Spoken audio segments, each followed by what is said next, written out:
blobfish burrito shirt is wearable again. Yeah. I haven't been able to like squeeze my bulk into this shirt in a couple years. But now I can do it. You feel like it's stabilized, or you think it's still going down? Well, my weight, Yeah. it's still going down. I can just tell, like, body-wise. I think next time I go to the doctor, I'll weigh in under 300, which is really nice. Happy with that.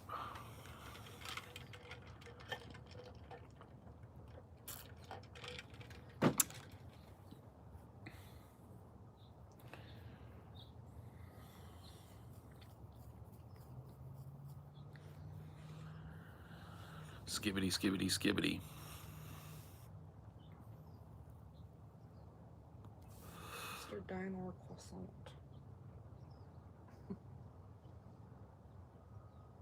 It's the only comfy way to be is croissant. Wakes up and has to jump up immediately. Needs some lap time. 2 seconds. 2, 3, 5 seconds of lap time, and then the dog got eaten by an illegal last night. I heard that's going around, man. Yeah. I was right about that debate. 0 consequences on the actual numbers of the election. Just a pointless, boring piece of political theater. Yeah, just like, you're lying, you're lying, you're lying, you're lying. He's a liar, she's a liar, he's a liar, she's a liar. Yes, huh, nuh-uh, yes, huh, nuh-uh, yes, huh, nuh-uh. It was like a big fat nothing burger. Like I was just skimming through fucking social media when I woke up today just to see what the temperature is. And there are people trying desperately to make hay one way or the other on both sides. Like the Dems are all crowing like she fucking, just exactly like I said last night. If you were already voting for Kamala, she just absolutely manhandled him. If you weren't already voting for Kamala, Trump fucking held his own. You know what I mean? It's just like there's nobody can step outside of their bias and take a look at it and analyze, like, was this good for the country? Was this good for either campaign? The answer to those questions, by the way, were no. They talked about policy, but very vaguely. I mean, it was more just to snipe at one another. Yeah. Like, any policy that was given was meant to undermine some policy of the... It was just bullshit. Although, the one thing I noticed with Kamala is she made this weird promise of, like subsidizing venture capital. It's like, oh, that's a good nod to your friends back in Frisco, huh? Yeah. The startups. Yeah, give some more money to those fucking tech startup people. Yeah. They need it. They're barely fucking billionaires anymore, you know.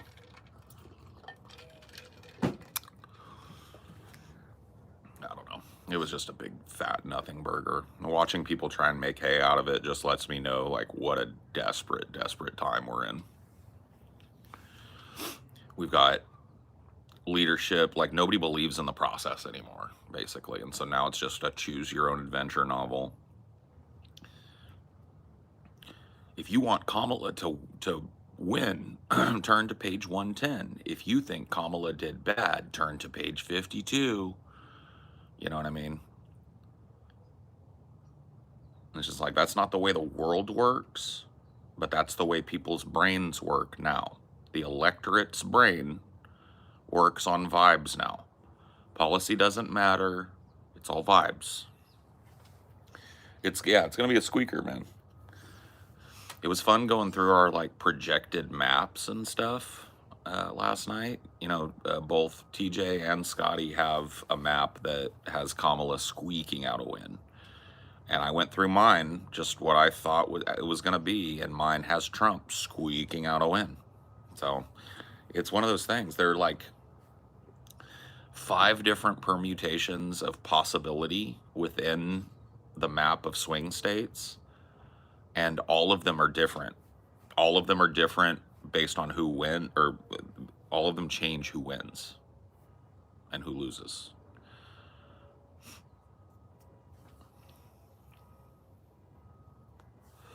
It's shaping up to be 2016. Every election is shaping up to be 2016 from here on out. Dead heat, because there's no difference between these parties anymore.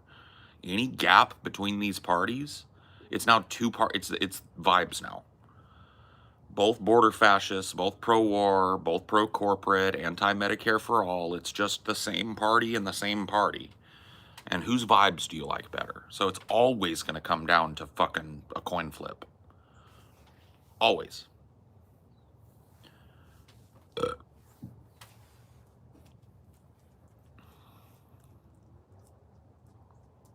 Yeah, it's going to be close either way, yeah.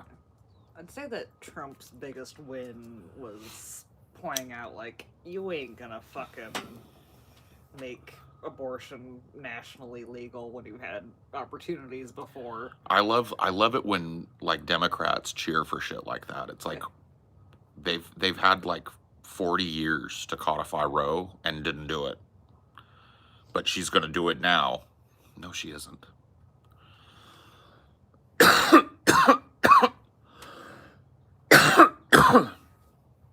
But, you know, try telling that to people who are just personally invested in this. Trump is coming, baby. He's coming, baby. Trump. The Trump train, dude. The Trump train is starting to fucking steam up. No, the biggest story last night was just Taylor Swift endorsed Kamala. That's what everyone actually cared about. Yeah. That'll probably shift the race more than that fucking debate did. Just her saying, I'm going to vote for Kamala will probably shift more people than the debate. More people probably listen to Taylor Swift. Oh, 100%. More people are into Taylor Swift than are into politics in a way that would let them analyze it. So, absolutely. Another billionaire weighing in. Yeah.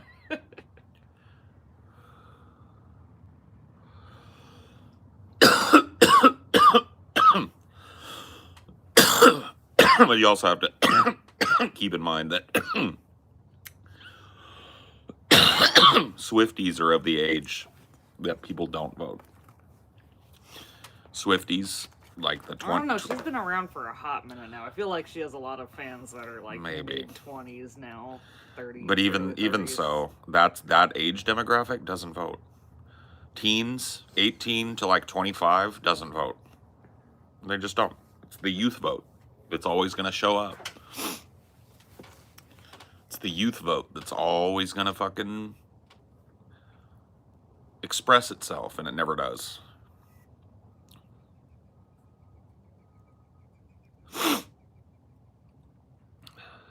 Swift has been around a long time. She's got a good number of 26 to 40 fans. I'm sure, yeah. Like, I'm sure that there's some older women that listen to Taylor Swift. But her fan base is young. 18 to 25 is probably her largest demographic. Maybe like 14 to 25, honestly, if we're being real about it. I don't know, I'd have to ask my siblings, like, if anyone their age even listens to Taylor Swift, or if she's become more of a... Like a boomer? Yeah. Like a millennial artist? Yeah. Yeah, I don't know. I just assume because she is brought up every second of every day, and there are pictures of her farting and shaking hands and hugging people, and that becomes drama every day. I presumed that she's still pretty popular with young people, but that might just be me being out of touch. I don't listen to Taylor Swift, so I don't know.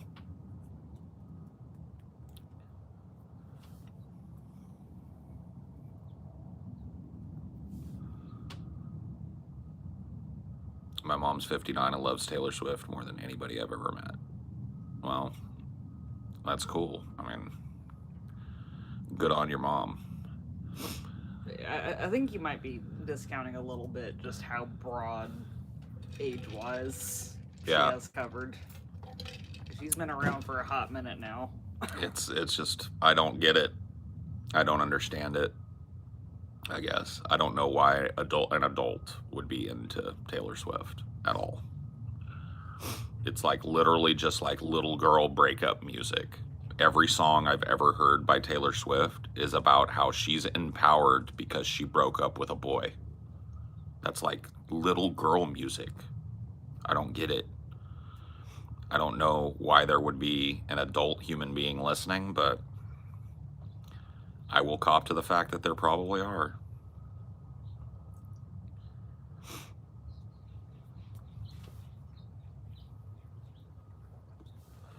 I don't like her music, but I don't get why you think it would only appeal to little girls. Because it's filled with like teenage angst and like who am I type of mentality shit. It's like I'm stronger than I think. I can break up with a boy. I can, you know what I mean? Like that, it's the content of the songs that I've heard from her that lead me to believe that it's a bunch of teenage girls that are into Taylor Swift. It's all just like, yeah, it's basic like young female empowerment songs.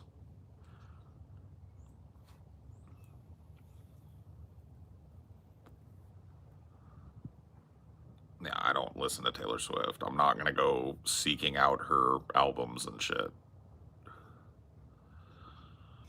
Mostly here I see parents just like a few select songs. Yeah, that's kind of what I assume. Is that there might be some like 30-something women who started as Taylor Swift fans who are still diehard fans. I'm looking at data saying that most of her fans are millennials, not Zoomers. I mean, where are you looking at data? I'm looking at their surveys on Social Explorer. What's your opinion on the debate, nothingburger?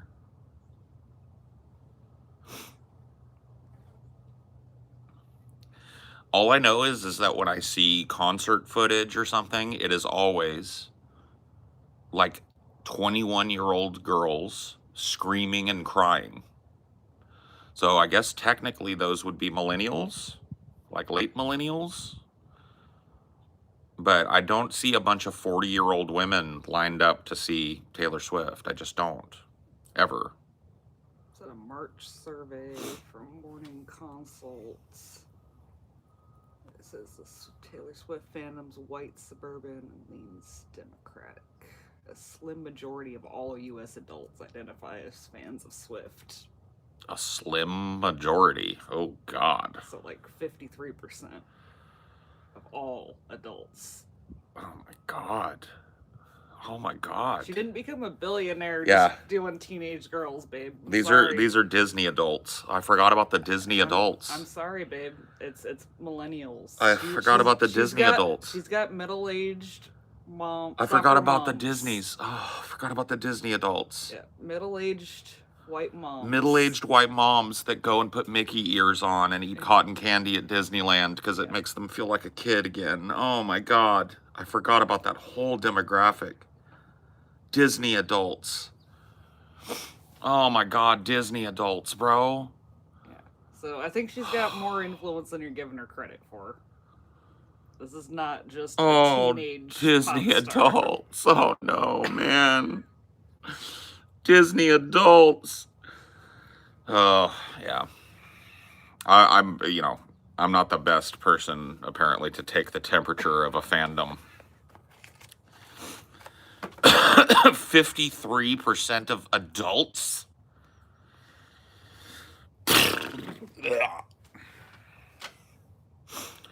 You're hot, then you're cold. You're yes, then you're no. Did she ever cover that? She should cover that.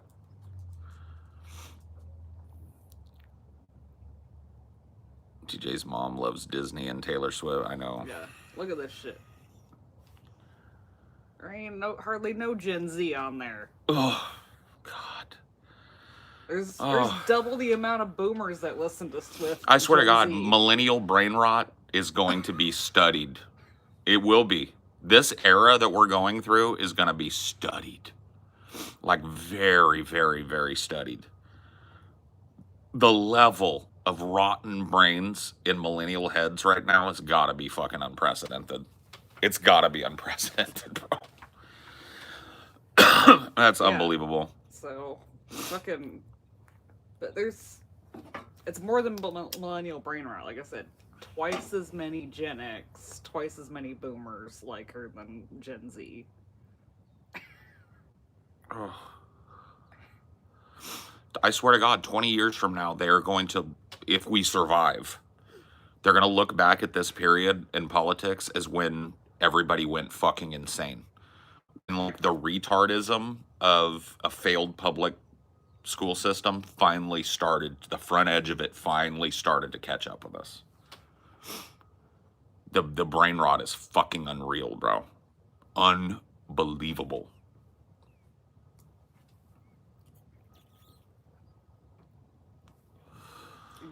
Dude, those Taylor Swift songs are literally like the types of songs that my little sisters would have been bumping and driving me crazy when I was 12. I'm dead serious. Well, there's a lot of women your sister's ages now that still listen. Oh, God. See, but I don't know. Well, whatever. It is what it is. I just have to accept it. Yeah. I have to remain at the center of the circle and allow it to pass. Yeah.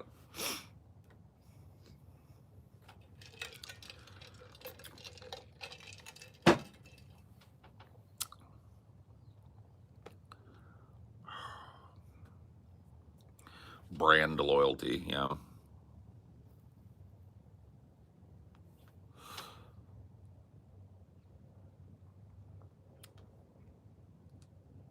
No, people will never stop being gullible. Taylor Swift taking a selfie with Prince William was the whitest thing I've ever seen.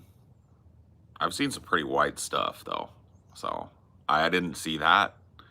It doesn't sound off top like I would say that it was the whitest thing. Like off rip, it sounds like medium white. It sounds like unseasoned pork chop and applesauce white.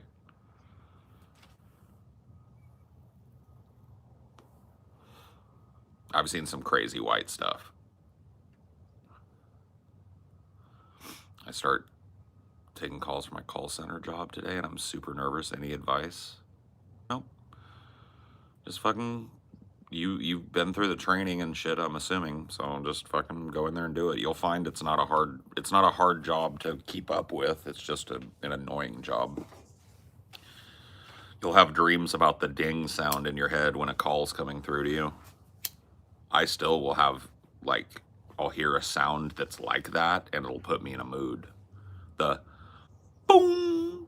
It's like you're wearing a headset, you're sitting there, you're doing nothing, and then all of a sudden, boom, and somebody's on the line with you, and you gotta go.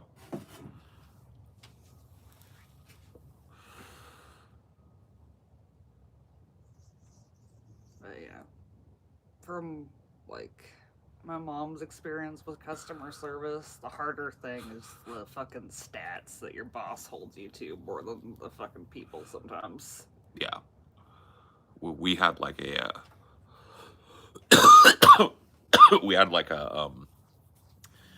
mandate to get people to sign up for the HP phone tech support plan. Mm-hmm. So they would call with a problem with it's typically an HP PC that they bought at Walmart. That was like why I existed in that big giant call center.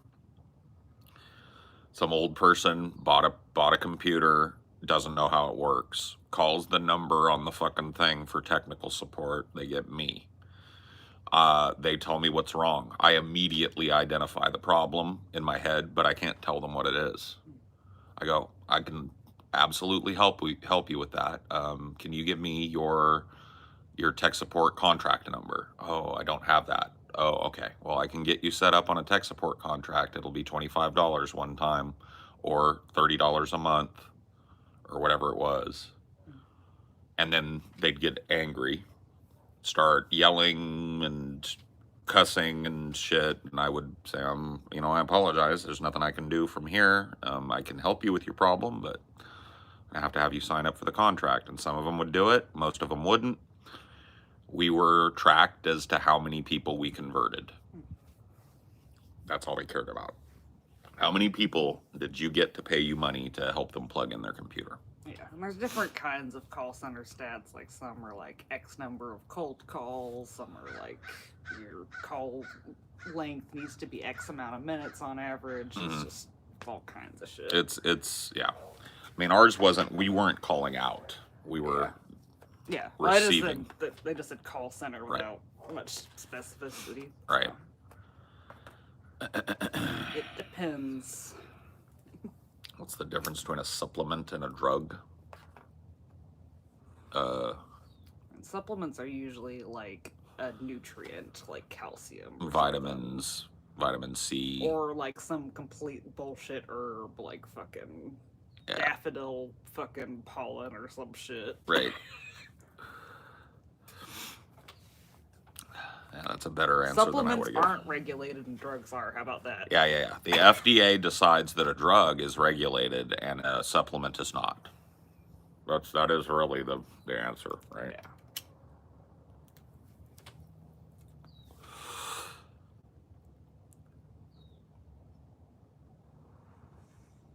Supplements don't work as good. Yeah, maybe. Oh yeah. You could get %% of $active ingredient from $source. Yeah. From $factory. Pretty much the only thing the FDA does to supplements is they have to have a disclaimer that the statements they say aren't evaluated by the FDA. Yeah. That's about it.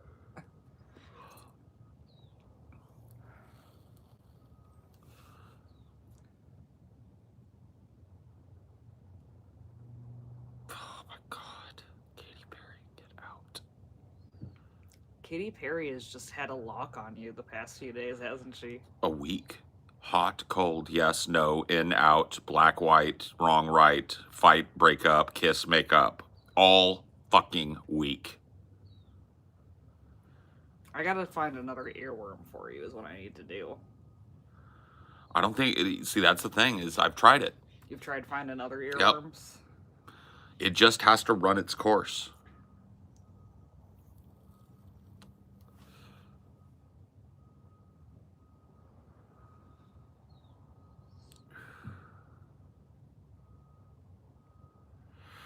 I don't know. I think after this, maybe I should try some of my hyper pop songs on you. I don't know if you've tried those yet. Yeah, I mean, I'm willing to try anything at this point, but yeah. I just don't have much faith.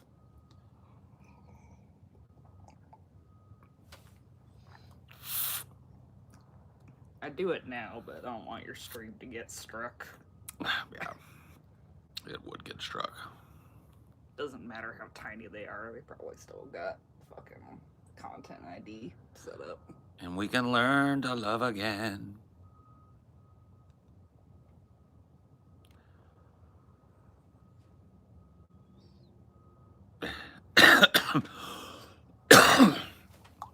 The first cut is the deepest, baby, I know. It's a good song, but it's not gonna stick. You know who came into my awareness again recently out of nowhere? Anthony Fantano. Your new shit sucks. I feel like Anthony Fantano saying. Yeah. Apparently he ranked Ella Song Gao's mixtape as top mixtape of the year last year, or LP or whatever. EP. That thing. That's cool. She is good. She's weird as fuck, but she's good. I like it. She reminds me of Bjork. Yeah. She's got heavy Bjork energy. Anthony Fontano.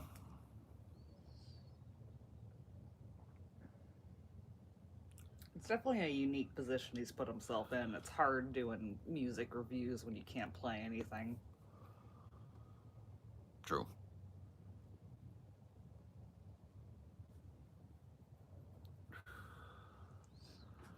See Trump say he was going to make Elon Musk audit the entire government or something. Yeah, he's going to create a post for Elon Musk called Doge. I'm not even kidding you.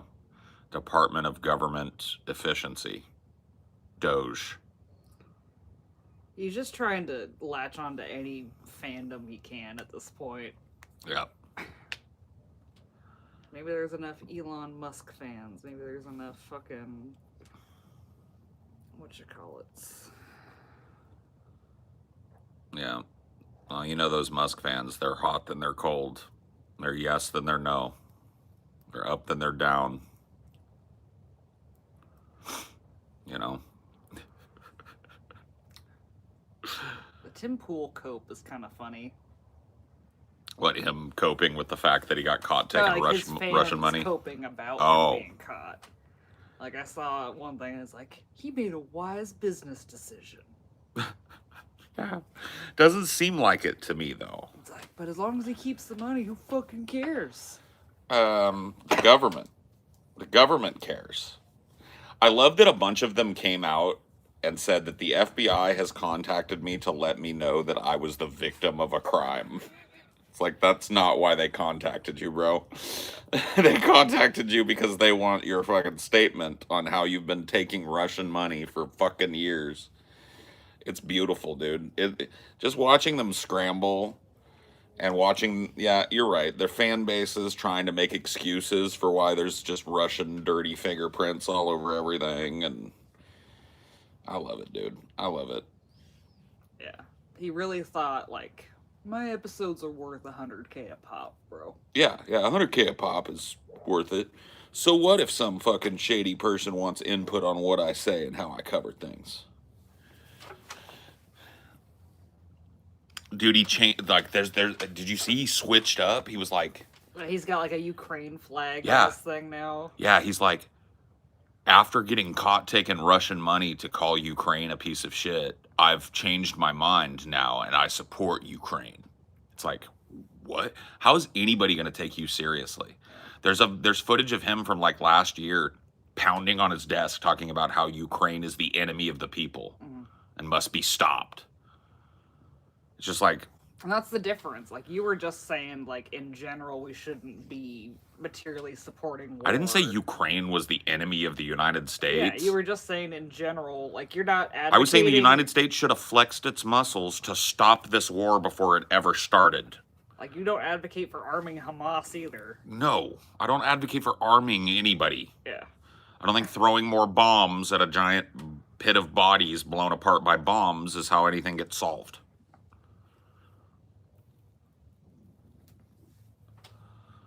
Pool saying 100K a video is inconsequential money. That's fucking retarded.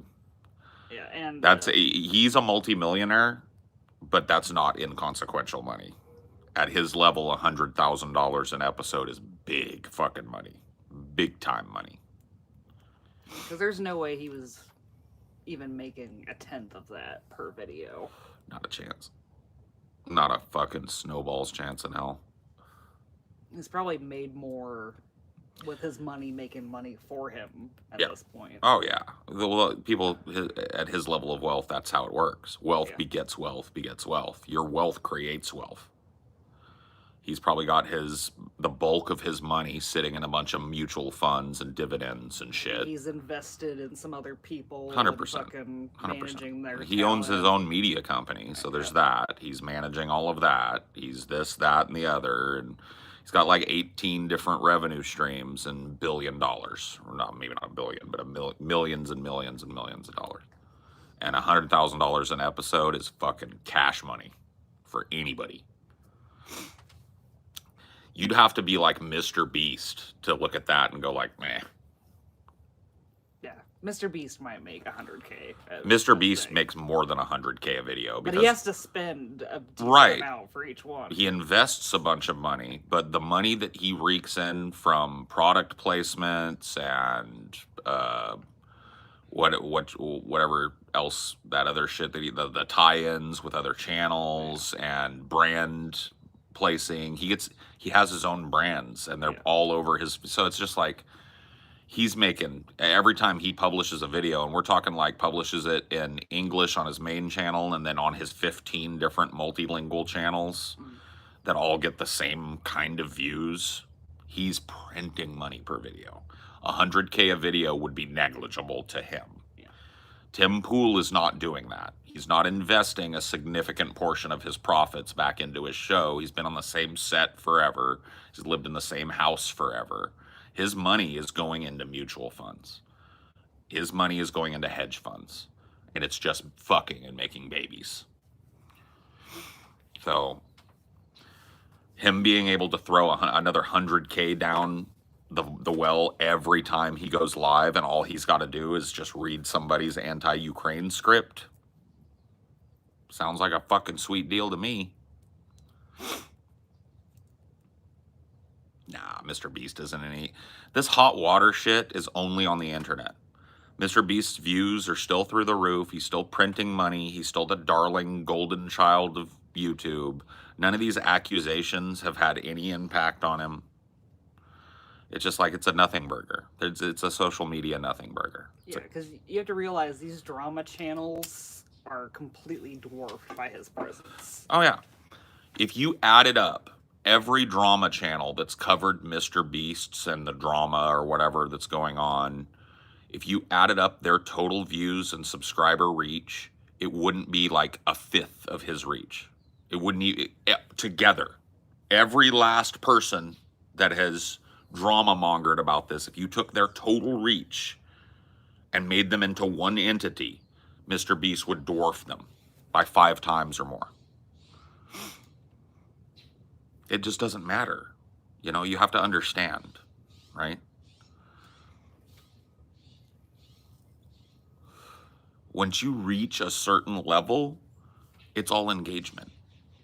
It's all engagement. There being drama channels, like he'd rather it was positive, but if it isn't, it's still making him money. Do you think MrBeast buys views? I don't think he has to. If he does, he does, but I mean, I don't think he has to. The algorithm is noticeable for being hackable. Like, there's all these content farms that they don't buy views, they just know the algorithm so well that they just print money. Oh, well, and the algorithm favors certain people based on their position, and he's the #1 favored algorithm on the platform. He's the biggest YouTube star right now, singular, and they're always going to put him out there. His videos immediately go into the feeds of people that are clicking on shit like that. There's no question about it. He gets pushed hard. Yeah, if anything, any drama that's made about him pushes him even higher. 100%.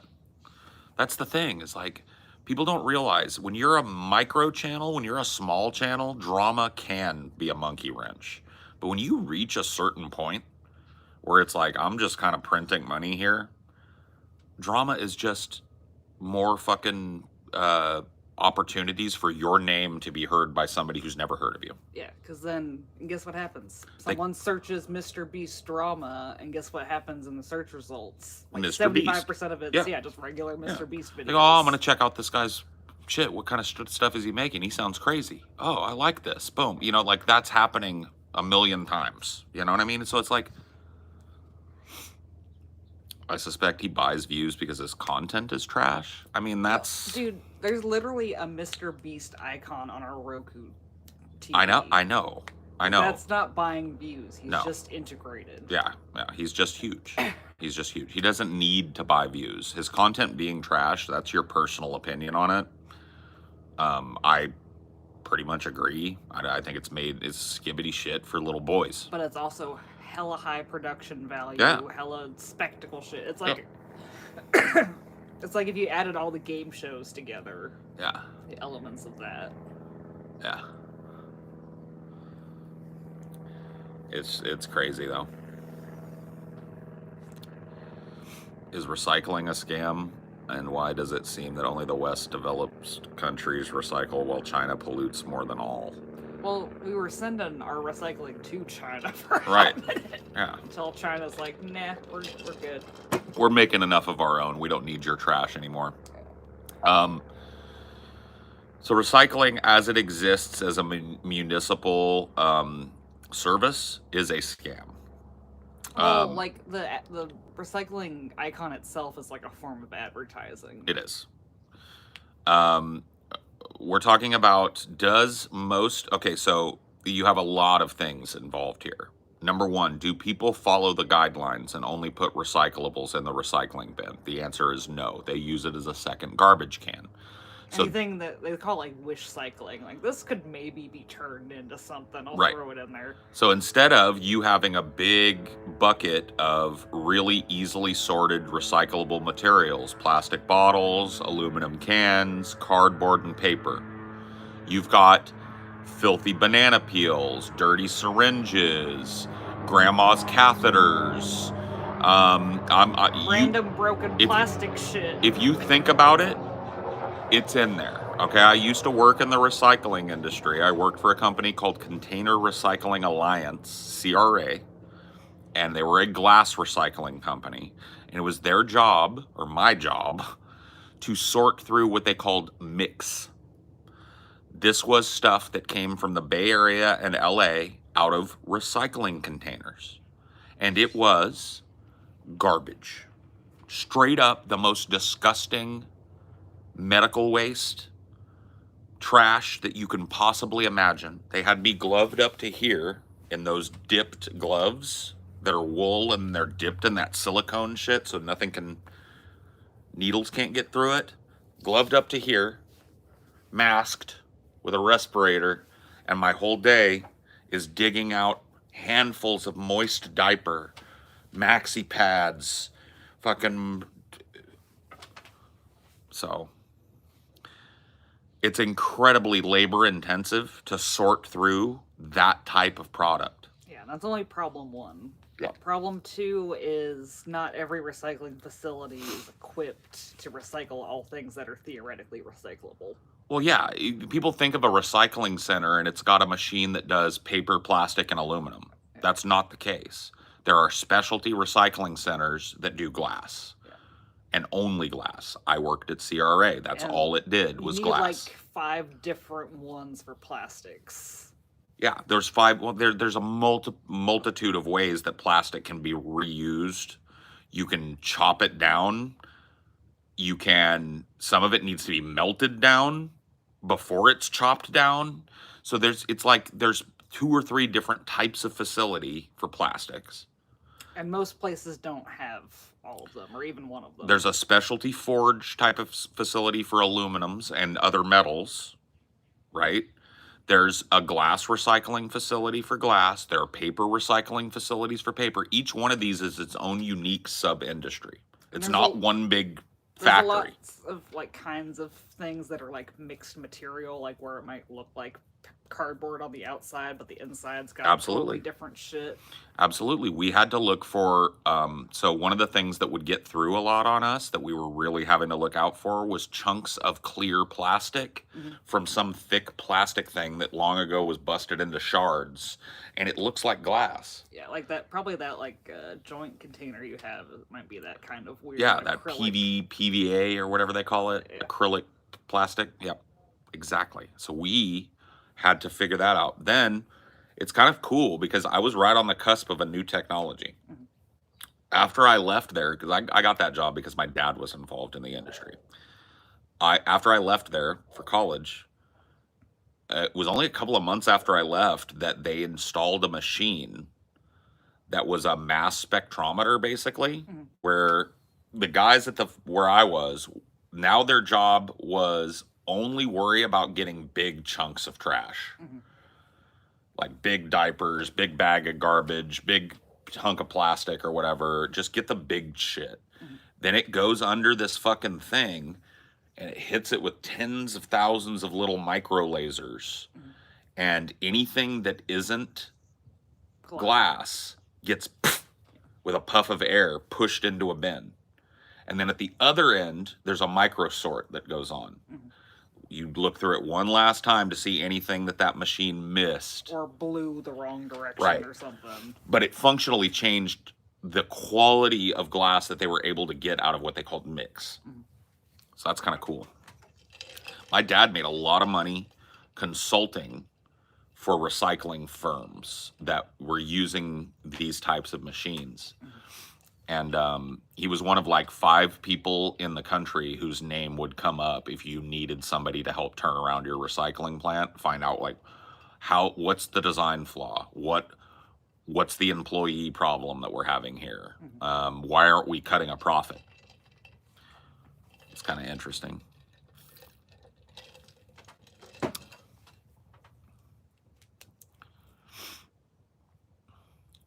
Did you watch the debates? Yep, we streamed it. Yeah, it's still up. It's still up. You can go watch. We left it as a gift to the plebs. Yes, the plebs got a little gift.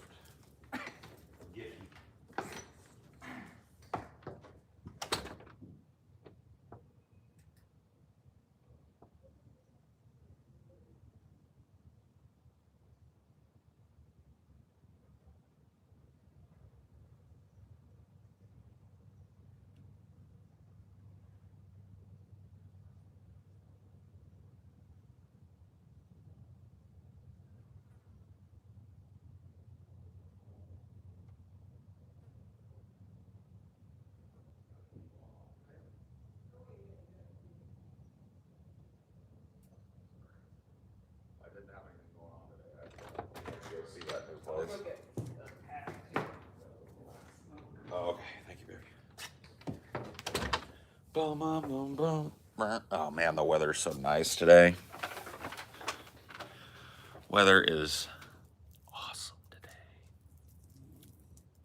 It's getting it done. Those are tired eyes. Oh, yeah, there's one in here.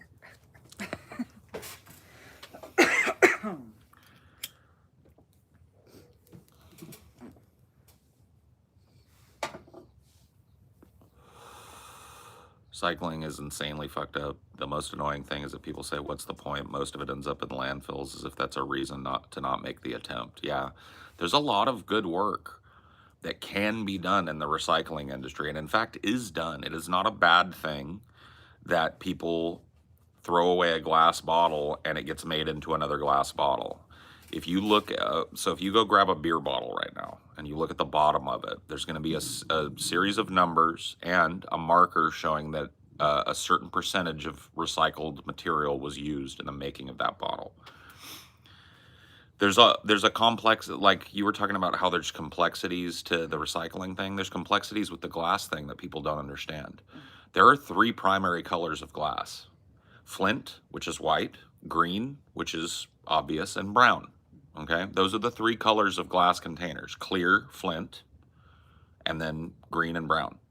You can't, there's 3 mix that's used to make recycled containers that are not color dependent.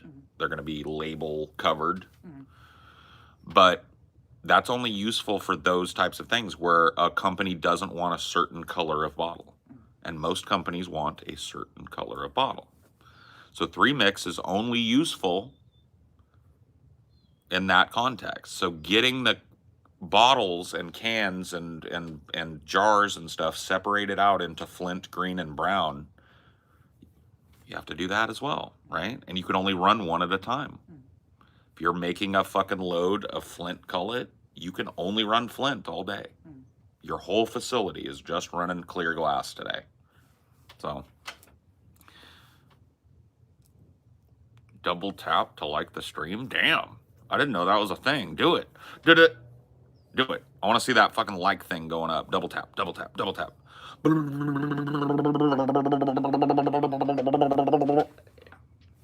mean, the best thing you can do with recycling is, like, do your best.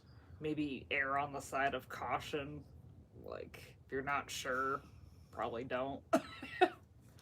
I mean, there's nothing you can do. Yeah. You just do your best. Yeah. if you're not throwing straight out garbage in your recycling bin, you're doing better than most people. Dude, look at that. My likes just like tripled.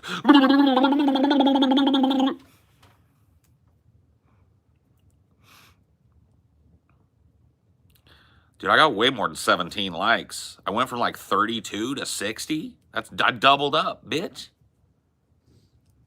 I doubled up. Go double tap it. Double tap it. You try it. Double tap it right now. Double tap it. I don't even know. People are taking likes away now. I think it undoes it when you double tap again, maybe. Oh, maybe it does. Yeah, people are extra double tapping. You can only double tap once. You can only like once, unfortunately. Well, if you want to keep liking, you can hit the stupid heart floaty thing down there. You can go, and like a hearts will float, or like a 100s.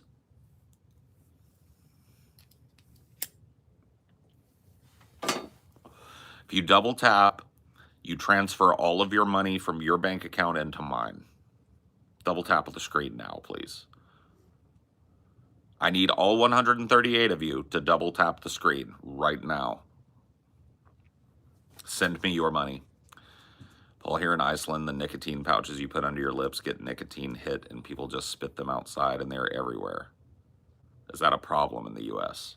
I mean, cigarette butts definitely get littered. Yeah, I mean, it probably is a problem in the U.S., but I would imagine it's that not as popular as other forms of nicotine. True. And I would also imagine that most people don't notice them because when they're spit onto the ground, they join a pile of other trash and garbage and refuse and turds and shit blown in the wind. Yeah. The new thing now is like those disposable vapes. People just leaving those on the ground. Yeah, people just like when their their vape runs dry.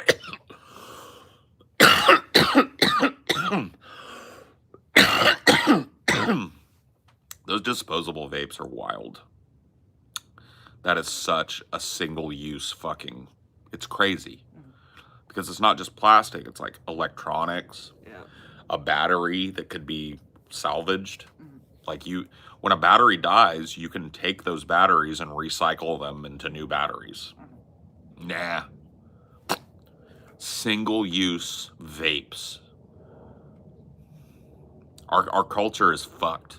Because it's not like it's hard to use a reusable vape. No. Or at the very least, the fucking pen is screwing nicotine on it or something. They make them. But people like the convenience. Yeah. They don't want to have to fuck around with the screwing on. Charging it. It's just like, shit. Yeah. Single use. Single use, baby. But yeah. I mean, nicotine pouches are definitely sold, but I think very few people use them in the U.S. I don't think they're nearly as popular as other forms of nicotine. Yeah. Chewing tobacco is probably more popular than the little pouches. And that's at least biodegradable. Yeah, I mean, that just kind of like, yeah. Show us your mushroom tip. You're going to get banned, but I like you. I'm just letting you know. Somebody's going to smoke you, but I kind of like you. Your name is Mushroom Tip.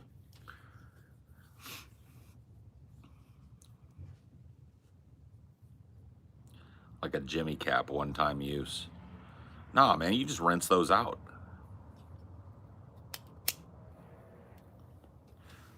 Those are good for 3 or 4. I'm kidding. Don't ever rinse out a condom, okay? Throw those away. Use another one.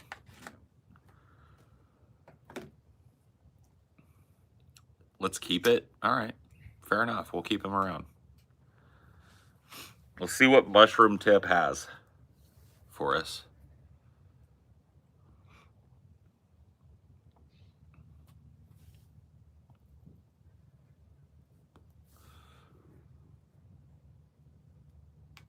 Trump has a mushroom tip. That's what Stormy Daniels says.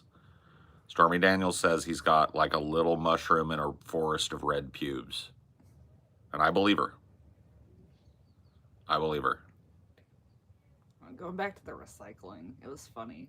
The What? grocery store had compostable little produce bags one time I went, Mm-hmm. and the next time I went, they were all gone because people did not like them.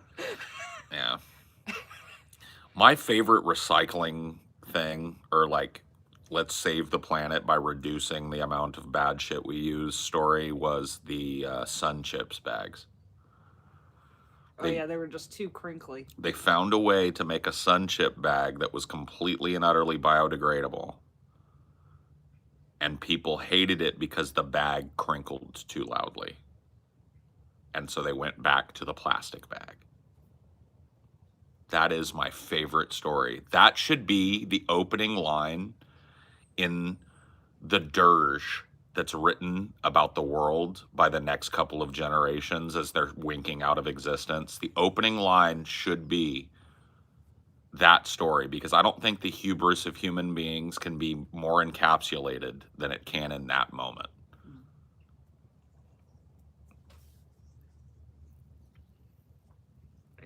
I mean, the compostable bags, you just gotta use them differently. Like, your produce isn't gonna stay good as long wrapped in a compostable bag. You gotta. Yeah.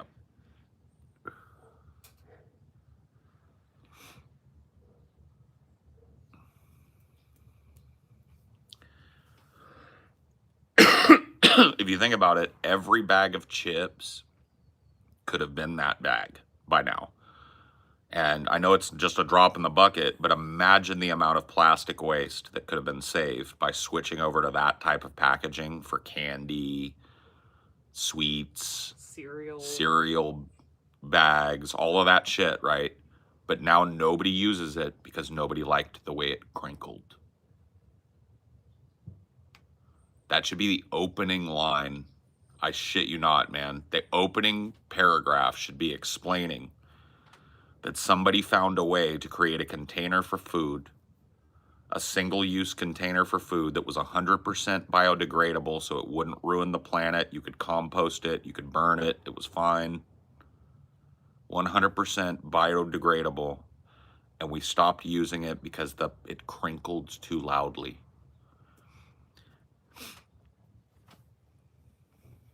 It's like they've never heard of a bowl. It's like, you don't like the crinkly chip, just open it and put it in a bowl. Yeah, or scoop some out onto a fucking paper towel and put the bag away and go get it next time you want some chips. I don't understand.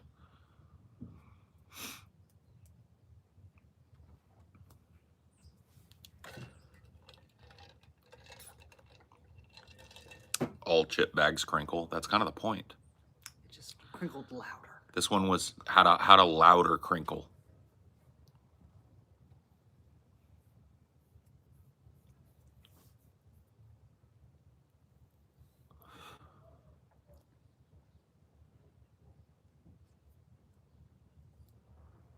I don't think we'll go extinct, but if we were to, it would be partially for reasons like that. Yeah, well, no, we will go extinct on a long enough timeline. Or you could go conspiratorial and say that maybe it wasn't it being too loud. Maybe they just did a bunch of opposition research and planted news stories and stuff saying it was too loud. And then why though? Well, so they could keep making more plastic. Oh, okay. The plastic manufacturers are like, this is gonna hurt our bottom line. Let's fucking put out opposition into the worlds. Yeah, billions of years is your big hope. I don't know if any species has ever lived billions of years. If there is, I wouldn't want to meet them because they would be terrifying. Yeah. Can you imagine what another couple billion years of evolution would do to this woe-begotten species? It would turn us into monsters. Yeah. Monsters. Really? Literal sci-fi monsters. Yeah, 'cause the only things that have survived similar to how they are like those weird snails and shit. Trilobite things, algae, plants, like certain trees and stuff have remained relatively similar to how they were a billion years ago or less. But yeah, no. The human species doesn't have a billion years. The human species might not have 100. Our environment is degraded to the point where it cannot sustain us. in perpetuity anymore. And as we were talking about the other day, people ain't having babies no more. Yeah, I mean, well, people are like, it's kind of a catch-22, because if we keep breeding like rabbits, that's just going to exacerbate the problem. If we stop breeding, then there's going to be nobody to make the problem on a long enough time scale. So, yeah, I don't know what to tell you.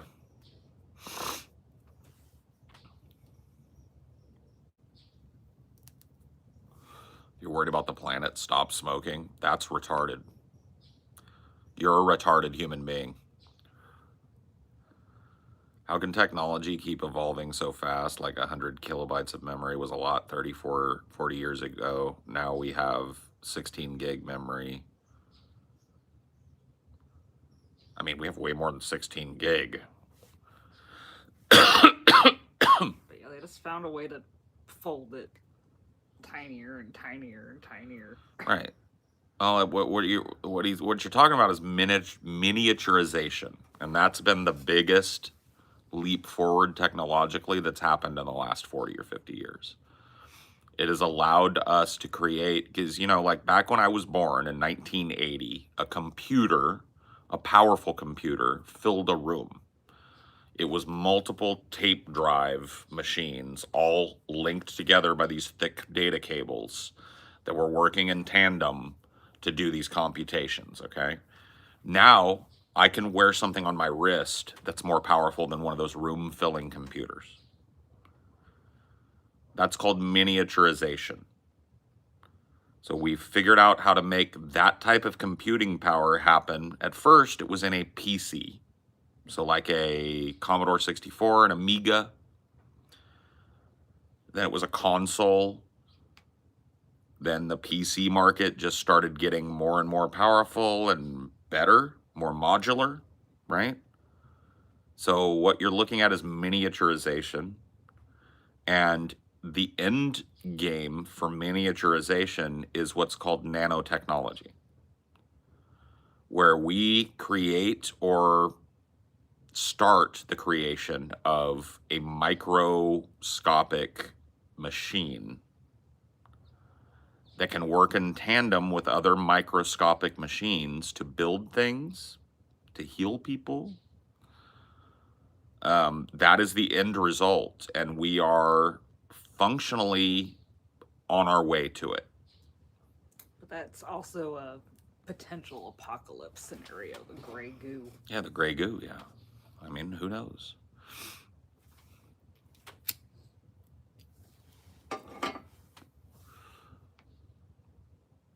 Humans used to sacrifice babies to change the weather.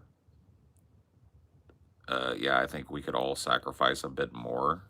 What? What are you on, dude? You're on one today, homie. A fusion reactor? I have no clue. Yeah, I'm not up to date. I know that people are like working towards that eventuality, right? Because right now we have fission reactors, right? That's fissile material. Fusion reactors are a chemical process that happens in perpetuity. Like a sun. Like the sun, right? So it'll be like, that makes me a little scared. Let's create the sun on the planet. A miniature sun on the planet, yeah. So yeah, a fusion reactor, as I understand it, and I'm no scientist, is a chemical process that's ongoing that feeds itself and creates an output of energy. Yeah, because with fission, you end up spending the radioactive fuel, and then you have to figure out how to get rid of it. Yeah, fission uses fissile material. Fissile material is, what do they call that? Finite, right? You have to replace it. It runs out of juice, right? It has to be decommissioned and replaced with a fresh piece of uranium or whatever the fuck, right? A theoretical fusion reactor wouldn't need that to continuously output power. It's going to... But the main challenge is trying to find a way to fuse atoms in a way that doesn't spend more power than it creates. Right. Right now, they can fuse. Yeah. It takes so We can much make energy to fuse. Right. We can that make it's- fusion happen. It's just we have to feed it with so much material to keep the process going that it's functionally useless. Or at least power, if not material. Right. Yeah. I'm talking about like probably using like gases. Yeah. They're pumping hydrogen gas in to continuously feed this chemical reaction.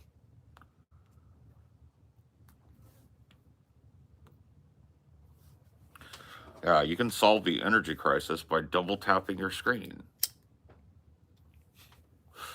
That's so cool. I feel like what's sorely lacking in our energy crisis is working on efficiency.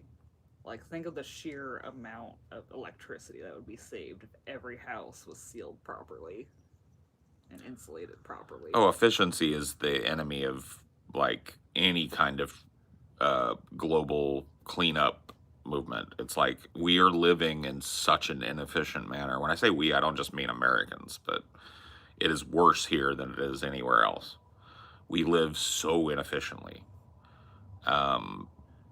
We've just built cities where you have to travel Yep. and commute way more than you should have to. Yep. Urban sprawl. Like, what do you think was the driving factor for like the return to office movement? Return to office movement? Like, where like people were working from home during COVID, and then after COVID chilled out, all these companies started wanting their employees to come back to the office again and commute again. Efficiency. They believe that when people are watched over, they work more efficiently. And that's exactly what it was. They were afraid that people were figuring out ways to do the job at home and finish it quickly and not work all day. And that's exactly what was happening. If the business was thinking properly, it would have applauded that. And it would have found ways to find more things for those people to do and create a more efficient environment. But instead, they create this top-down, fear-based environment where what keeps you working away all day on busy work is your boss standing over your shoulder going, right? Yeah, it's like you should be doing Reddit on your phone in your free time. You should not be doing your dishes or something real quick. You should be talking to the people that figured out how to do a day's work in a couple of hours. Yeah.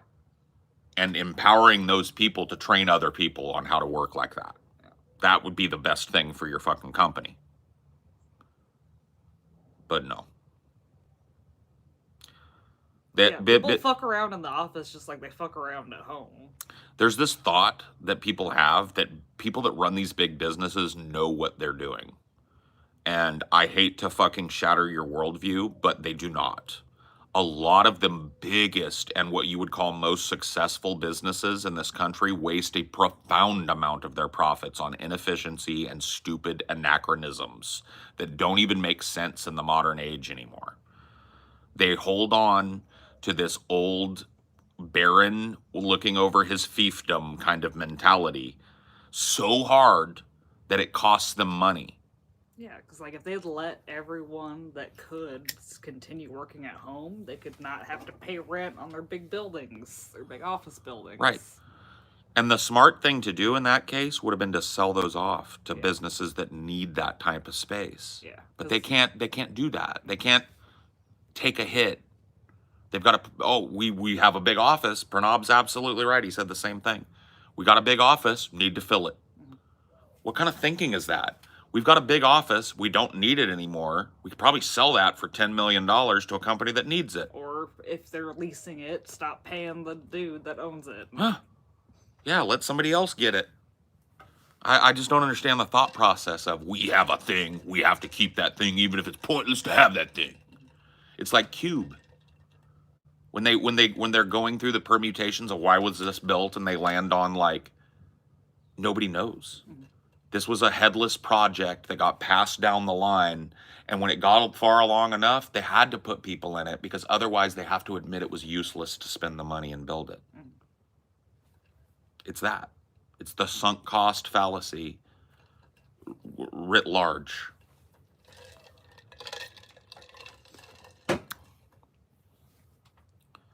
Yeah. Everyone working from home that could work from home would massively reduce emissions a lot faster than Oh trying my to get God. everyone on EVs. It would.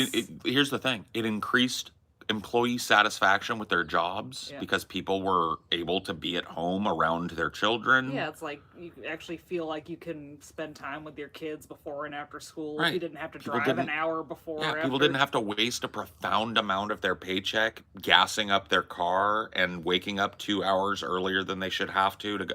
It just overall increased the efficiency of the work that was being done. And companies, instead of embracing it and running with it and making a bunch of money with it, decided, no, we're going back to the old way because we got to justify this building we paid for. It's like, come on.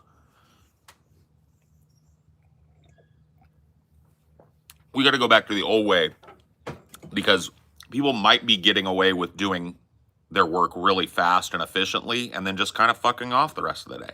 We can't have that. They were mad that like people were moving away to better places. Yeah. Yeah, people were moving away from the core business building that we bought fucking 70 years ago that we have to justify. It's like, what? Sell it. Commercial properties are fucking super lucrative, and there's always some company, some startup, that's looking for a tower. Yeah. Or you parcel it out and rent out office space. Yeah. And it makes you fucking tons of money, and you put that on your books. And you let people work from home, happier, more productive.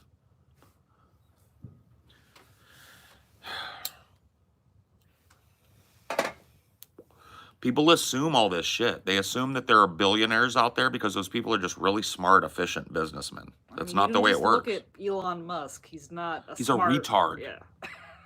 He's retarded. He's just leveraged his money. Oh my God, dude. I don't know if it's bots or what, but see, I've recently been doing Twitter more because I like poking the bear right before the election, and then I'm going to go away again. But I've been doing Twitter more, and I've been kind of scrolling it every once in a while just to see what's in the feed. And there are so many people glazing. They need to come up with a different word. Glazing Elon Musk. Glazing doesn't cover it. I mean, we are talking about the sloppy fan service blowjob, and we're talking paragraphs of it about what a brilliant subversive genius he is. And I'm just like, I don't know if he's like botting those types of comments or if these are real people that really worship this fucking goofy dork. But, you know, that's what a fucking father with fucking an emerald mine will get you, you know? That's what having a fucking father that gives you millions of dollars to start your companies with will get you. Tesla was heavily subsidized by the government. 100%. People were buying, or other companies are buying carbon credits off of them and fucking... Yep. You see his comments to Taylor Swift? Disgusting. No, I don't really read his comments to anybody. But yeah, I mean, people need to get over this idea, though, that because you own a company, you equal smart, because it just ain't true. It just ain't. A lot of these companies are throwing away bales of cash. Bales. We were talking about a while ago, I think maybe on the show, dead jobs, right? These are jobs at these giant companies that functionally people do nothing all day. And they've been working them maybe in some cases for 10 years. Yeah, they're doing some like outdated process or They're something. collating some piece of data that nobody reads. Yeah. Because it's no longer material to the company, but the company never went about the business of eliminating their position due to inefficiency. And so there are people that show up to work every day knowing that they're doing nothing. Yeah, they're making some report that is useless. And you would think like, ooh, that's a great job, but it's actually the opposite. People feel... People have anxiety meltdowns over it because they're just like, is today the day that some boss is going to show up and go like, what is it you do? And I'm going to get my fucking pink slip.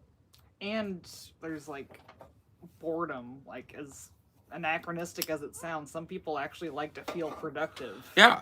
Some people like to know that some part of what they did, it's like that's a certain mentality. That's kind of a blue collar mentality, I think, ultimately, because when I worked at Starbucks, and I'm being dead ass, I genuinely got something out of being good at making those drinks. I liked the fact that I was an integral part in getting somebody a coffee drink that made them feel a little better in the morning, tasted good for them, was really high quality.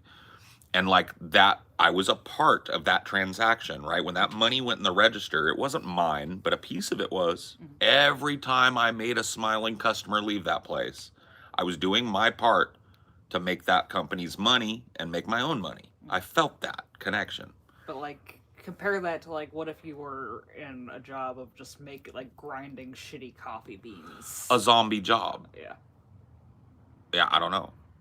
You know, Starbucks coffee is really bad, like their brew is so bad, and their machines. Their machines are bad, their coffee is really good. You're retarded. You don't know what you're talking about. It's bitter because it's stronger than any other People don't coffee. understand. I don't have time to educate people on fucking coffee, but the truth of the matter is that you could do way worse than Starbucks and pay way more money. Starbucks uses 100% Arabica beans. Those are the best beans in the world. They do a double pop roast. You don't know what that is, but that's exactly what you do to unlock the oils inside of the bean to make a really rich and expressive coffee. I'm not saying it's the best coffee in the world. It might not be to your taste. It might not be your favorite coffee. I'm just saying you could do way fucking worse for way more expensive than Starbucks. And that's just the dead ass truth. I went through a program in Starbucks called the Coffee Master Program. I did tastings. I learned the difference between a Robusta cinnamon roast and a dark roast Arabica bean with a double pop roast. I learned why those things are done at Starbucks and why they create a better coffee, right?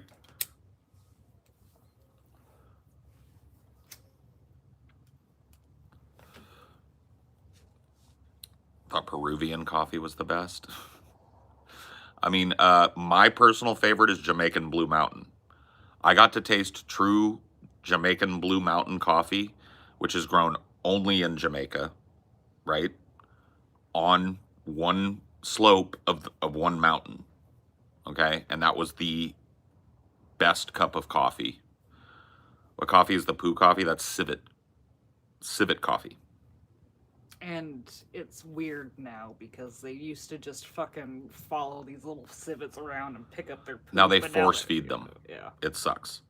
It's gross. Don't get Civet coffee anymore.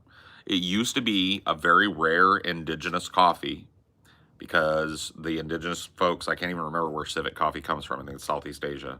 Follow around these little civets. They poop out the beans. And then once that bean has been fermented in the gut and gone through that digestive process, it creates a really, really different and interesting, deep roasted coffee, right? But it was expensive at first because it was rare. Oh, it was almost unobtainable. They don't always eat coffee beans. Yeah. It's not their primary thing. I got to try Civet coffee as a part of my Coffee Master indoctrination, and it was fucking crazy good, but it was also unobtainable to the average person at that point. And now it's obtainable, but because they're just like factory farming these poor little animals, force feeding them beans and making them shit it out.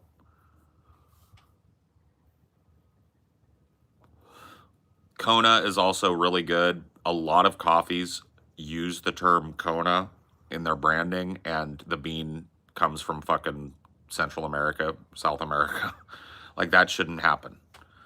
Actual Kona coffee is super expensive and really good. It's another mountain slope coffee. That's the difference between Robusta, which is what you get in Folgers, right? Robusta beans grow in the flats and are factory farmable. Arabica beans only grow at elevation, and at elevation that gets certain types of sunlight only at certain types of the day. They're a very delicate plant. that evolved to live on mountain slopes. And so Arabica coffees are very fine, super duper fine coffees that you can taste the elevation in a coffee. You just taste it. The brightness, the oils in the coffee are going to be super rich and dense because it just soaks up that sun. The way that the mountain slope keeps the sun focused on the coffee plant and then lets it fucking soak in, that's what makes a good coffee. But it's not like your biggest priority in life either. Like, Yep. we still have Folgers for our day-to-day Oh coffee. yeah, no, I just know a lot about fine coffee. I'm a snob. Yeah. Ethiopian Sulawesi coffee, grown at elevation on the mountain slopes in Ethiopia, which are few and far between. Sulawesi is great. Java, mocha, Arabian mocha Java, another great elevated coffee, mountain slope coffee. This one more of a humid biome, creates a whole different type of roast.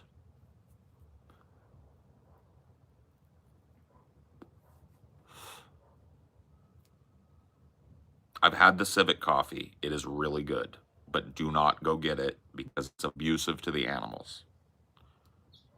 If they were still just following these little creatures around and it was expensive and in limited batches, I'd say, hey, you get your hands on it, go for it, but don't pay for Civet coffee. They abuse those poor little animals.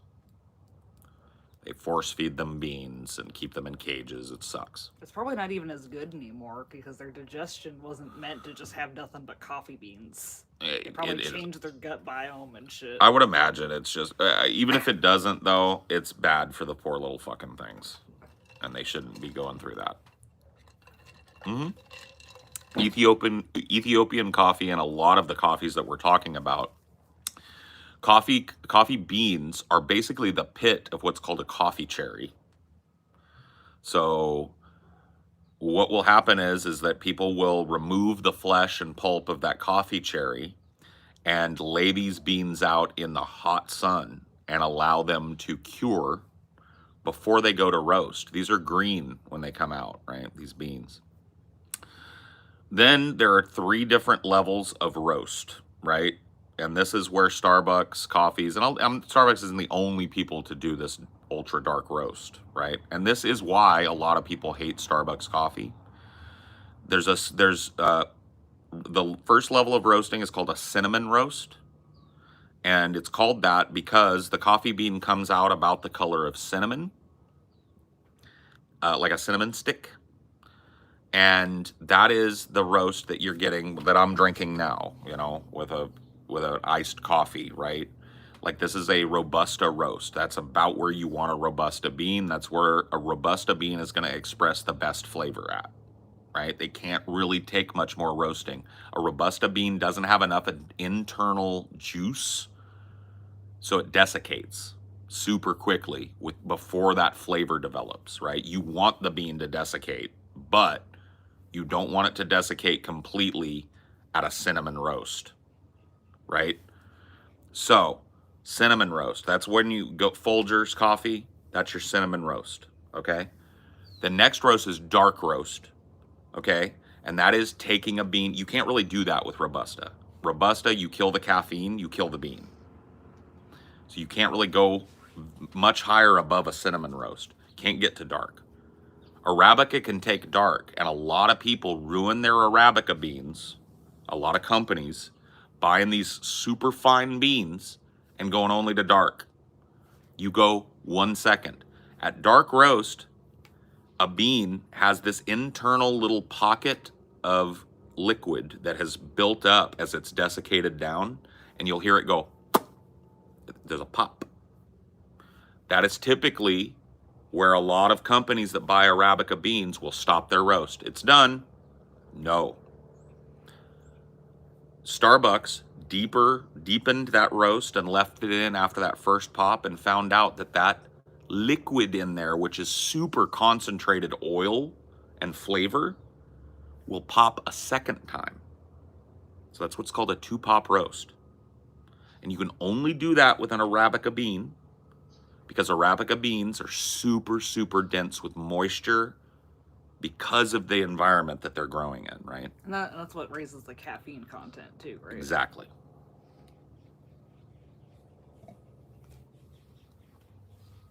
What's the best coffee to use for French press? Any coffee is great. Arabica. Any coffee is great, but you're going to want an oily coffee for French press because that's the upside of a French press.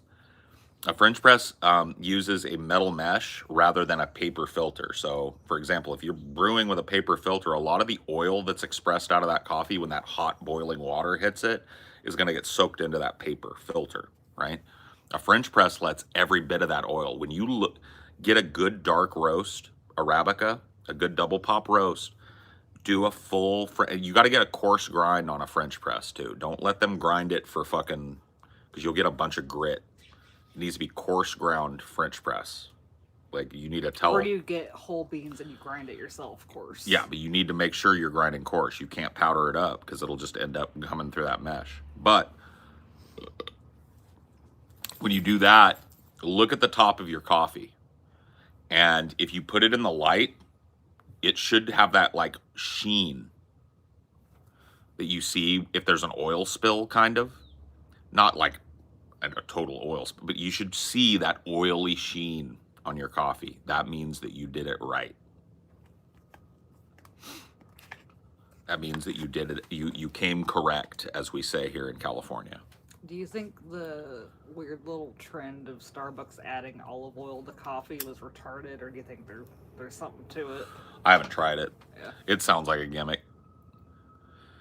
My local Weiss grocery store used to have a whole area for coffee beans. At some point that went away. I just realized this, and now I feel sadness. Aww. I notice a lot of stores don't have like the little coffee bean dispensers anymore either. You remember those? Yeah. Or you could bag your own little different roasts and stuff. Yeah. People just stopped going to the grocery store for that shit. Started going to Starbucks or whatever the fuck.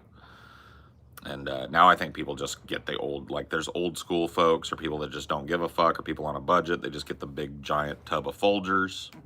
We're in the don't give a fuck category.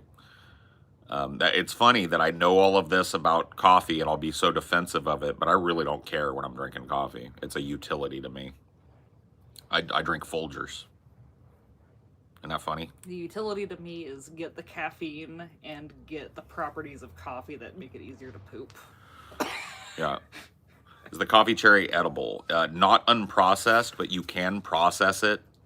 Not a lot of foodstuffs are made with it though. They're kind of like choke cherries. They're not good for you when they're unprocessed. You can't really just like munch on them, you know. But if you process the flesh, you can turn it into different products. Yeah, but that's why the Kopi Luwak coffee is possible, is because most of it's indigestible. Mm. Well, what happens, well, okay, so these little civets will eat a whole coffee cherry. Yeah. And then what happens is in their gut, that coffee cherry will ferment, and that process is what adds a bunch of that coffee cherry flavor into that bean. That's why it makes it taste so different. Yeah. It's That's because what I mean by like you can't just pop it in your mouth. it uniquely breaks down the flesh and the digestible part of that coffee cherry for that animal. Yeah. And then when it's left, that undigestible bean comes out the back end, but it is steeped in that flavor and that kind of like fermentation process. Yeah. But even with that, they don't get like a massive amount of nutrition from it, which No. is why they shouldn't be just fed nothing but coffee beans. Yeah.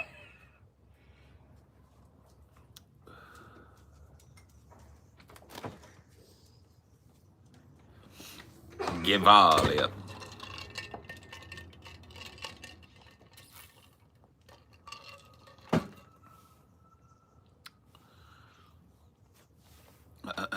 I wonder if you could make other animals augment coffee. I don't know. You do have to be careful if you're a coffee bean person to not let your animals get into it. Coffee, like caffeine, can kill your dog. Dinor ate a little handful of those chocolate-covered espresso beans a couple years ago. And Amelia had to run him to the vet to get his little stomach pumped out because it'll kill him. Like, dogs have no capacity to handle that stimulant.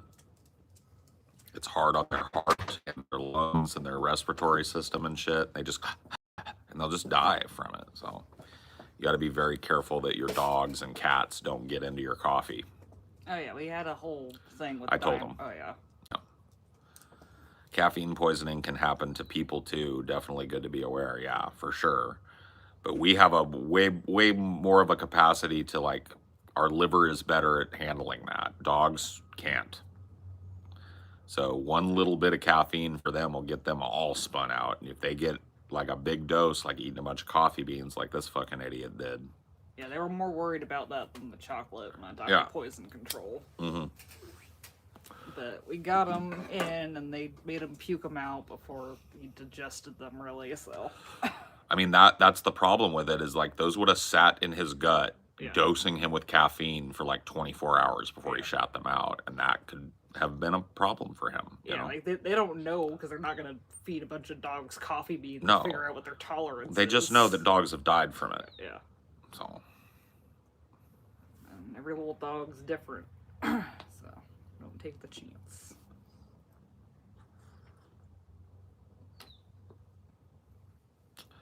You guys want me to open a coffee shop? No. I'm not using your 420 coffee. I don't want it just to be like a stonery place. There's plenty of those. I don't want to, if I do a coffee shop, well, I'm not even going to share my design ideas, but it'll stand out. I want to do something a little different with coffee. If I ever, start that little business, which I kind of want to.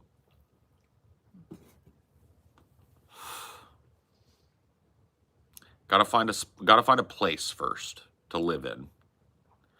You think you still want to table that discussion for foreseeable future? Just get through the end of this year. Well, let's just get to the end of this week, and then we can talk. Yeah. I feel like I've had my break. I'm ready to start thinking again. Mm-hmm. But I've got some wild ideas too. I've been not looking, but thinking.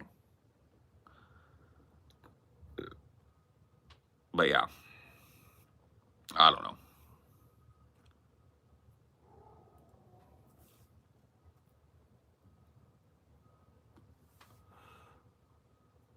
$30 a month for unlimited coffee, weed, and arcade games. Unlimited weed might be a little hard to fucking make a profit on at $30 a month, bro. I mean, you could do a joint, maybe. Yeah, like one, yeah. You get a pre-roll every time you come in. You get a free coffee every time you come in, and you can play the arcade for free. But I don't think they'd let you do that, because the states are hungry for the weed tax, and I don't think they like any sort of giveaway or discount. Yeah. That's extreme. Blind programmer, I'm using the iPhone 15 mic, whatever that is. I don't have an external microphone hooked up. So it seems to work pretty good at getting the ambience around me without being super hissy and lossy and shit. And people can usually hear Amelia, which is a super bonus for me. Because she says, she talks a lot on these streams, but she's a soft-spoken person. And so she doesn't have to be as loud as me for people to hear her. Which is nice. But I don't really know what the microphone setup is on these. I assume it's pretty damn good. The mic is crisp. Good.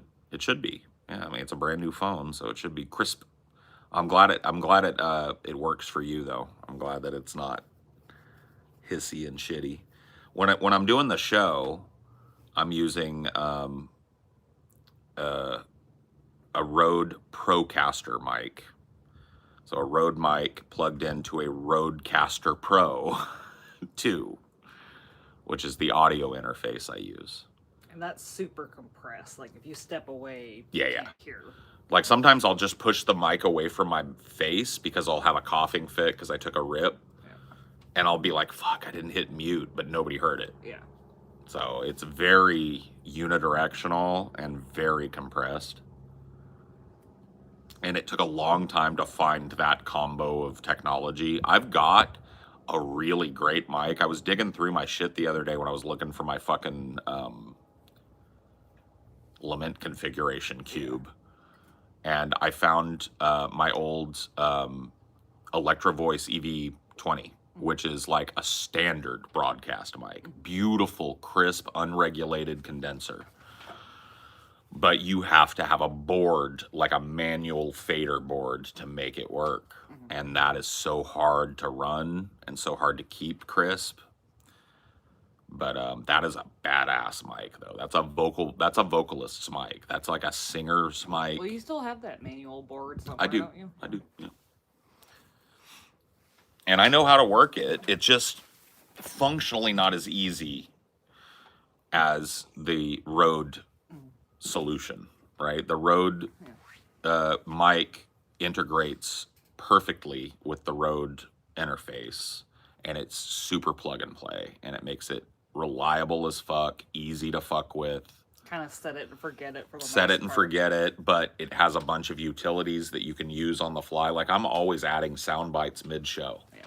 Like, I'll throw a sound clip on and start hitting it for the lulls, and then when I'm done with that, it's super easy to do that on the fly without interrupting it. One of these days, though, you gotta put that new thing in. What new thing? Remember the new Oh yeah. Yeah, I've got this the Stream Deck. Yeah. Yeah, the Stream Deck XL thing. Yeah, I've got to get that set up. But yeah, I don't know the model number. It's a Rode Procaster. That's what it's called. They need their naming scheme is really fucking confusing. Rode Procaster is the mic. Rodecaster Pro is the interface. And I've got the Pro 2. The Pro 1 was a little wonk, to be honest with you. It worked for me for a long time, but it did not work for very long for TJ and Scotty. It didn't handle the wear and tear of just being on their desks and being there. I think they modulate their volume a lot more than you do. I don't know. See, that's the thing, is like my audio settings are different from theirs. Yeah. And I don't know if that's a good or bad thing. I know that mine, I don't ever have to touch it. I'm never fading them up. I'm never fading myself down. Plug and play. I don't know how theirs are set up. So. But I just mean, like, their physical voices, I think they modulate their volume with their physical voice more, which makes it more challenging. Yeah.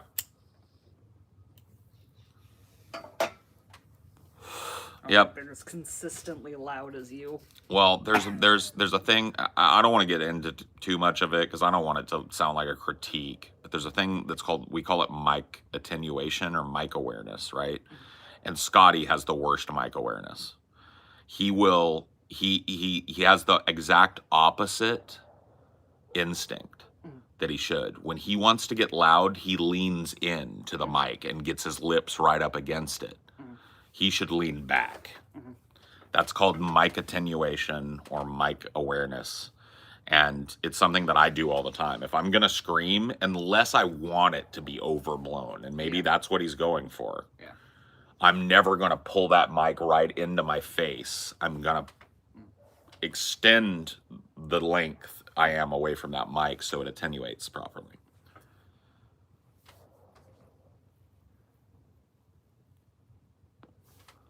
Scotty's the greatest, bro.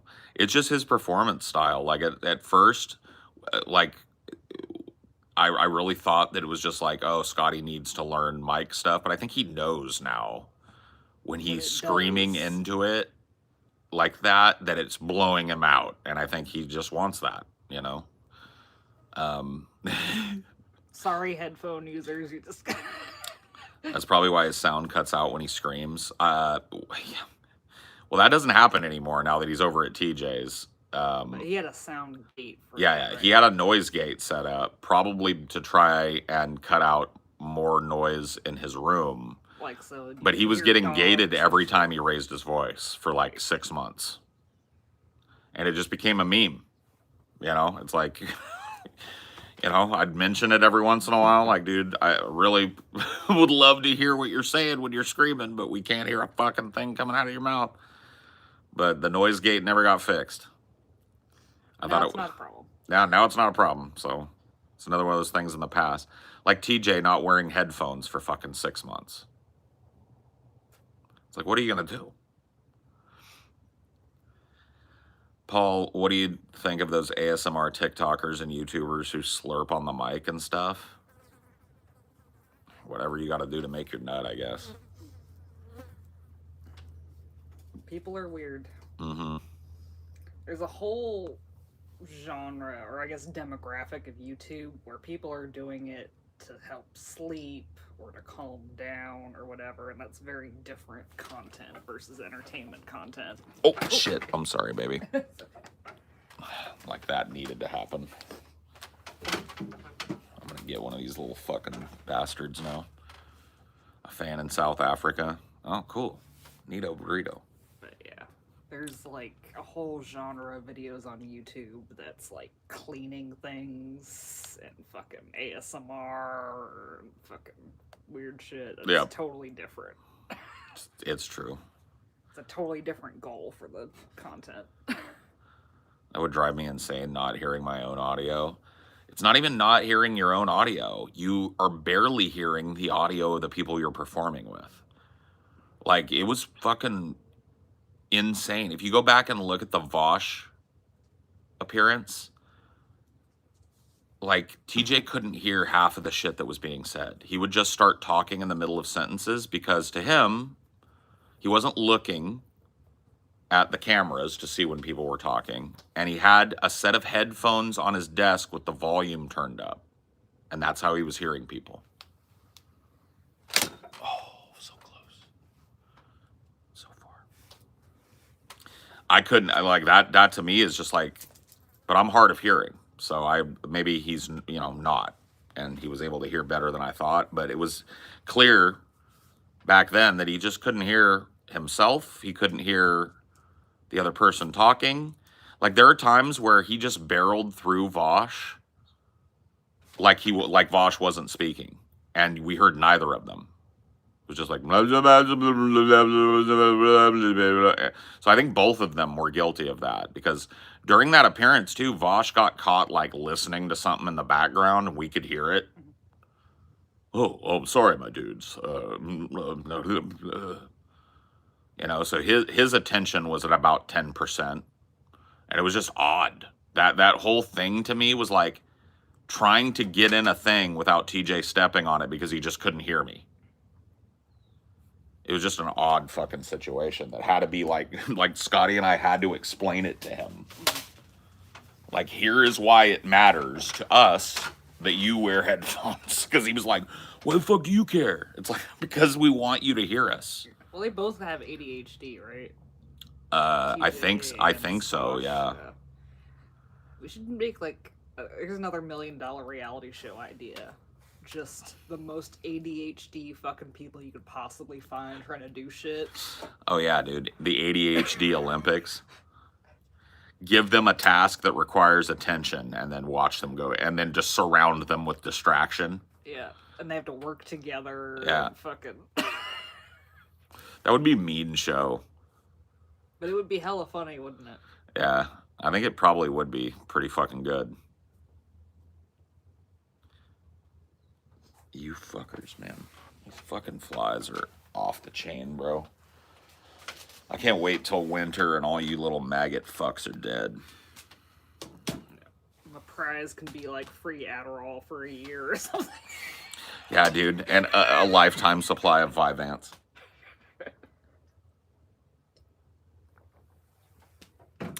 Why do you guys kill your cams on the show? I usually kill mine because I stand up sometimes and I don't have a camera set up that'll track me. You know, like what I would like to do is get a standing desk whenever I get moved, or maybe just before then. I would like to get a desk that has a sitting standing thing so that when I stand up, I've got my camera clipped on a nice long arm to the desk, supported, so that when I lift the desk up, the camera comes up, My background is designed because part of my back problems is I have very bad posture when I sit. Like even now, I'm like, and standing up and stretching a little bit and being more limber and stuff. So typically when I turn it off, it's either like if I'm eating, sometimes I just don't want my big fucking, you know what I mean? I know the guys will sometimes turn theirs off to like, kind of like not show them smoking weed because they're in a place where it's not strictly legal for them to be doing so. And, or at least in the past, that's been a reason. I don't know. Sometimes you just don't want everybody looking at what you're doing. Like maybe I got a big booger I got to pick out. It's got to be handled. I need to blow my nose and I'm afraid like a snot rocket's going to, you know, I just don't want that on camera. Or are you, like, it's the middle of the night and your lights are bugging you? And you Oh, that happens a lot with me. Sometimes the light is just too much. And it's like, do you want to be Shadow Paul or just have the mic or the camera off? Maybe some days you just don't want. Dude, there have been days where I'm just in my underwear from the waist down and I got to stand up and I don't want everybody having to see my fucking butt crack. My balls come flopping out. My penis might be out of the little pee flap. You know, I don't know what's going on down there and I don't want to have to check. So I just fucking turn off my mic or turn off my camera, stand up, and free ball it.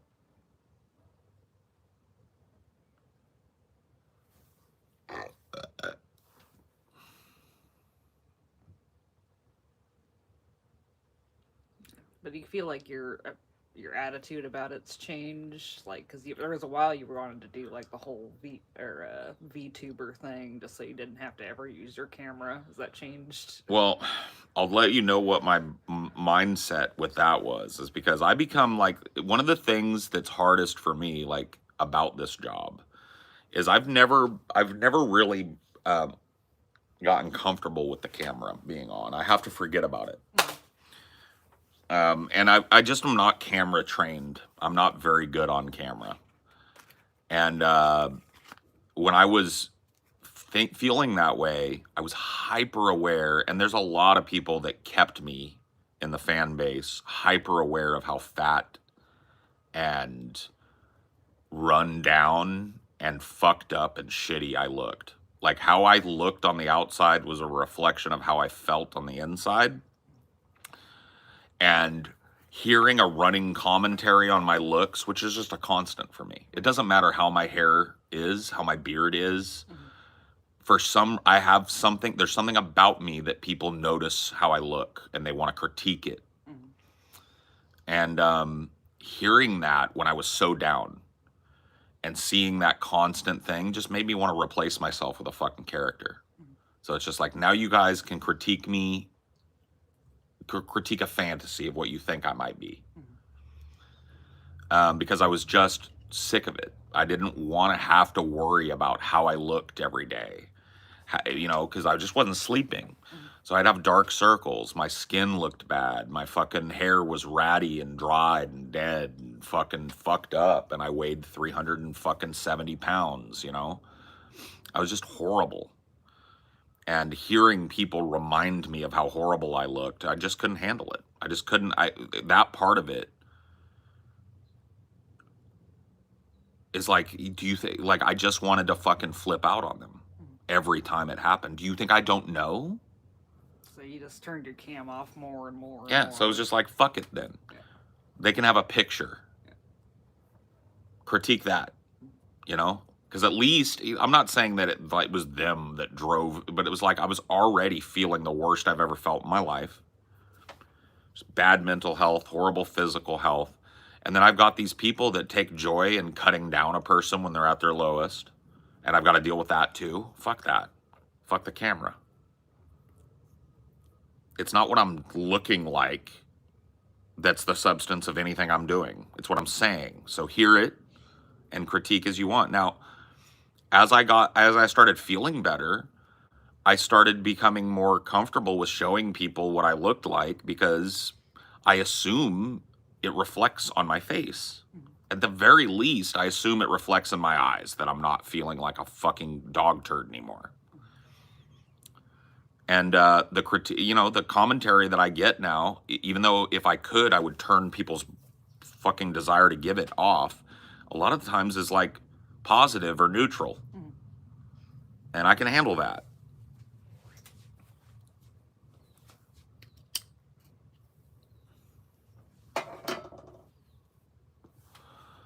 Well, can children be brutal bullies, and is their behavior at all acceptable just because they're kids? I mean, it's not acceptable, but they're gonna do it.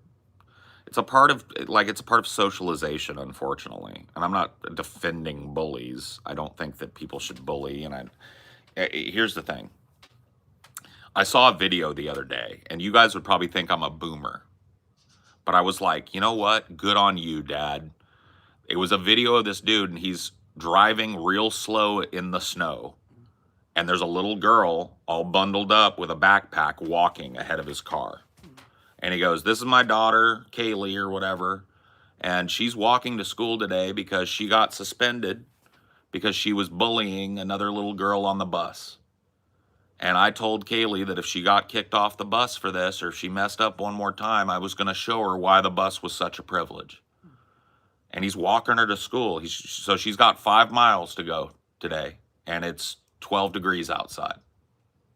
And a lot, and I was like, you know what? Good on you. Because if my kid was bullying another kid, you better believe that's going to stop. 100%. But there are parents that are bullies themselves. So they don't see that as a problem. They don't. Well, usually the bullying comes from something at home. There's not a ton of kids that are just like born evil or whatever. Yep. But kids, you have to understand, this is why there needs to be a separation of children from adults. It's not just because of the predatory thing. Children have a capacity in their brain. They're like sponges. They absorb what they see in adults. And of course, kids, especially kids that reach a certain age, want to be around adults because they're going through that adolescent thing where they're starting to individuate. And they want to feel like they're more autonomous people. And so they seek out these adult environments. But what they are exposed to has a profound effect on them. Whether it be a sexual fetish, whether it be a political viewpoint, because their brains are not fully developed yet. They are still in sponge mode. Your parents and your teachers and your aunts and uncles and grandparents are supposed to be who you look to for that. That's how we're developed. Or coworkers at your first job or whatever. Schoolmates. Yeah. So when you add all this influence to a mush brain, what are you going to get at the end? If your kid from 10 years old to 18 years old has been steeped in internet culture, and they've had all that adult influence soak into their little fucking tiny little brain, and now it's an adult brain, what kind of an adult functional brain is that going to make? My contention is not a great one at all.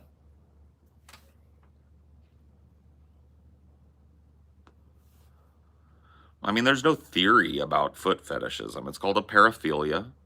It is a relatively, large minority of people have a paraphilic attraction. And foot fetishism is that. It's a sexual wiring of the brain that causes the brain to have a sexual response to a part of the body or to an object or to a costume that, normally wouldn't trigger that sexual response. That's a paraphilia. So it's like foot fetish. There's something about the feet, right? A lot of people don't show off their feet. They wear socks and shoes. You never see a person barefoot. And so that secretiveness creates a paraphilia. So people that unabashedly show off their feet are showing you a part of their body that they normally don't show to people. That's, in some people's minds, the same as just like dropping their underwear and showing their fucking sex organs to you. And sexuality is something that, it's very vulnerable to with development. Yeah. There's a lot of influence that can be had on it. Oh, yeah. Yeah. That's another reason why keeping children separate from adults in the online space should be a top priority for fucking any parent. Because you think about that sponge brain. What if that sponge absorbs a bunch of paraphilic shit? Somebody else's porn attraction leaks into your child's life via furry fetish, via the furry fandom or whatever the fuck, right? Yeah, because there's a difference between a proclivity and a full-on fetish. Mm-hmm. Someone might have a proclivity, but as they get steeped in more and more content, they might start. It becomes a fetish. Yeah. Right. It's an interesting explanation, Paul. Thanks. Yeah. Well, I think about this type of stuff a lot, and when it comes to higher level college schooling, I have the most experience in psychology courses, child development courses, etc.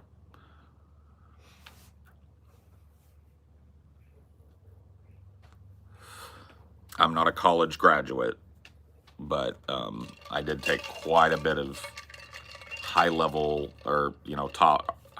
What do they call it? Advanced psychology courses, like major for your psychology major. So, child development, child psychology, sexuality, like human sexuality and development. I had a whole class that was based on childhood sexual development and the stages of it and the psychology of it, right? Yeah, I feel like you can't be turned on by furry stuff if you weren't exposed to furry stuff. I don't think that's like a natural outcropping of the brain. Yeah, people aren't just like born that way. They see it. Yeah. And then they see somebody sexualize it, and then it creates a connection in their head. Yeah. A lot of like furry fandom is born out of people sexualizing cartoons. Something about the cartoon is alluring in the same way that a sexy woman or sexy man might be. And you're seeing more of that than you are sexy man. So all of a sudden that starts to develop. And then you go and find a community of people who also think that Dexter's mom is the hottest bitch on the planet. And you go from having a proclivity to a fetish. Because now you're just inundated with Rule 34 porn of Dexter's mom, inundated with fucking different sexy shit about it, people cosplaying it, sexual fucking fetishing it, and fucking porn of it. And now you've got a full-blown fucking fetish, and your parents don't even know what happened. You were just watching cartoons in their mind because they're not paying attention to where you're going. Now, if parents had interceded, a kid might go like, damn, Dexter's mom's got a fat ass. That's kind of hot. But then when that kid tried to go out on the internet and start looking at porn fetish cartoon shit, you caught them. It blocked. It blocked. And you get a report that your kid tried to access porn material, and you go talk to them and go like, hey, what's this? You're not going to do that anymore. This phone is mine now for the next 6 weeks. Enjoy having no phone. That's how it works. Well, see, that I'm speaking from experience. I was exposed to pornographic material at a super young age. Not deliberately. It wasn't like, well, I guess kind of sort of deliberately, to be honest with you. It was seen as normal back in my day for a little boy to find his dad's porn mags. Right? But that shit was laying around everywhere, bro. I would go over to my Aunt Barbara's house. My parents would be partying. I'd be sitting in the living room with cable with a black box. A black box was an illegal cable descrambler. So I had the Playboy channel. I had the Hustler channel. I had Cinemax Late Night, where they had all the fucking Caged Heat was my favorite one when I was a kid. That's a lesbian movie about a woman that gets locked up for a crime she doesn't commit. And then she has to defend herself in prison against all of these lesbian guards. And they're all hot lipstick lesbian guards and other lesbian gangsters in the women's prison. It's called Caged Heat. But yeah, I had all that shit. Nobody was restricting me from seeing, in a lot of cases, what was straight out porn. In that same house, in the shitter, there was a stack of magazines, and on top it was always like National Geographic or Time, but you dig about 5 down and it's a stack of fucking Playboys, right? And I would be like 6 looking at this shit. 7. That's before the age you're even supposed to even really be interested in that shit. And I'm seeing like all kinds of porn, right? And then the internet becomes a thing a little bit later, and the lid comes off, bro. The early internet was the Wild West. You were only no one was really even thinking of kids being on it. No, porn was only limited by your bit rate. Yeah. Like it was hard to get a big giant high res picture, but you could do it. It was almost unthinkable to get a video clip, but you know, like you could fucking sex chat with people constantly, you know, and that's what I did. 10 years old, I started trolling around sex chats, trolling around Merc, you know what I mean? Being exposed to all this adult shit. I know how that affected me as a grown man, and I can only imagine how that's been like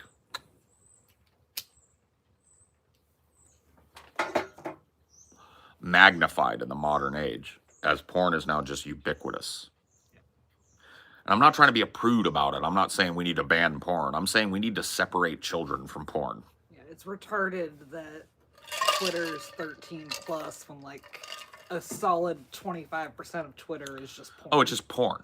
Yeah, it's just retarded. There should never be a 13-year-old on Twitter. Twitter should be 18 and up, period. But that shuts out advertisers. It's fucked. It's a fucked environment.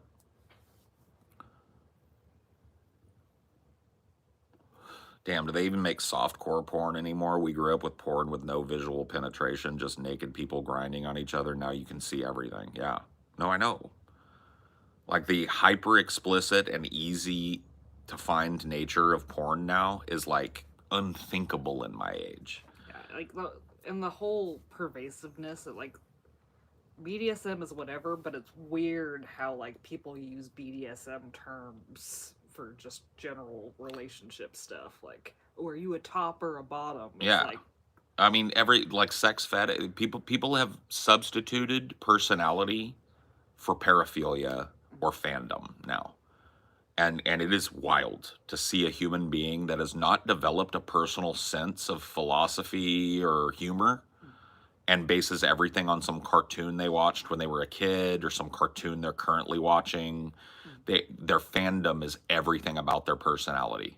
Hi, I'm Paul. Nice to meet you. I like movies and music and politics and talking and thinking and philosophy and stuff. What are you into?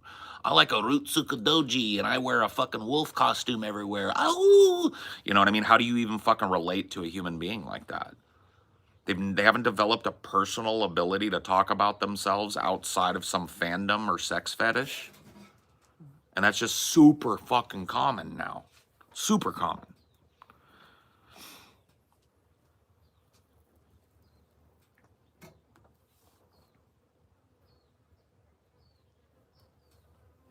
Jesus, these fucking flies are...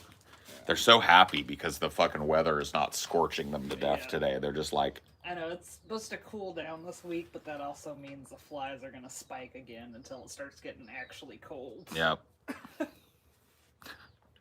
But my collar... Yeah, I don't know. I didn't know how to relate, bro. And people don't want to talk. When you talk about it being a problem, people act like you're attacking their whole fucking personality, when really you're attacking their lack of personality. Your personality is not your sex fetish. Your personality is not the cartoon that you grew up watching. Your personality is null and void. That's the critique. It's not a critique of your lifestyle. It's a critique of your absolute lack of human relatability, because you have substituted a developed personality for repeating memes in a fandom. And now when an adult tries to speak to you about something, it's like talking to a fucking alien that grew up in a pineapple at the bottom of the sea.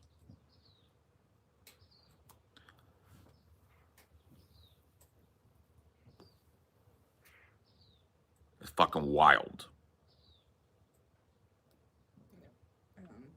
The internet is all about enabling too. Oh yeah. It doesn't matter what you believe, that you'll find other people that agree with you. Yeah, no. It wants you to be reinforced in whatever your craziness is, because it wants to sell you shit as you look at all that stuff. So it wants you to find your home. Wants you to find the people that'll lead you farther down the rabbit hole.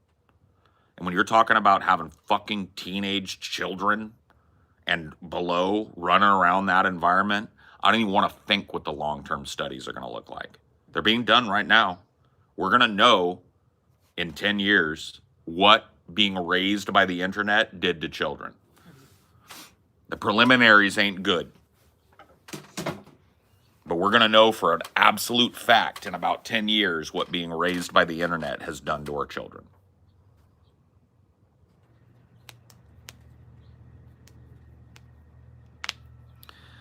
I wish people would stop reminding me that Michael Bay is making a Skibbity toilet movie. Yes. I heard it just like you heard it, because it was everywhere on the internet for fucking 20 years. Okay. I really wish that people would stop the fucking telegraph meme. Yeah. Where it's like, I heard a thing that was all over the internet. Did you hear a thing? Yes, I heard it. I'm on the internet too. Extra, hear all about it. The town crier. 2 weeks ago or more, Michael Bay announced he's doing a Skibbity toilet movie. Did you hear about that? Extra. It's like, shut up. Shut up. Quit being a little fucking social media goblin. Can I perpetuate a meme? Meme. Here's a thing that I saw on Twitter. Did you see the thing on Twitter? It's just void. It's like null and void humanity.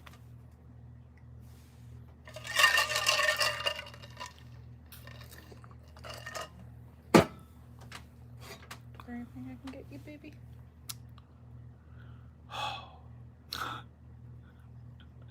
No, I'm okay, baby. Thank you. Okay.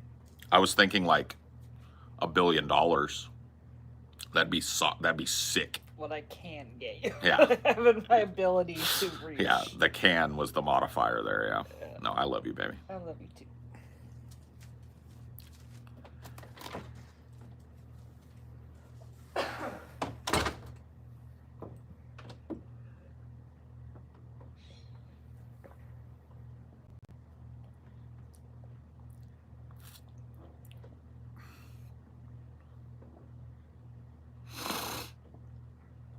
Futures made of virtual insanity always seem to talk about this love we had for two-step twisting.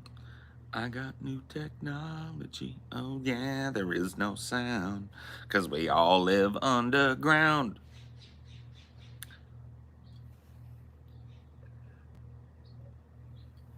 Why are some people such UFO nuts? 'Cause them UFOs exist. Them aliens exist, bro. I believe in them aliens, man. I think that the government has them aliens. I think they got them alien bodies. That's why. Okay? That's why we're crazy. Because we know them aliens is up there. Okay? We know for a fact them aliens is up there.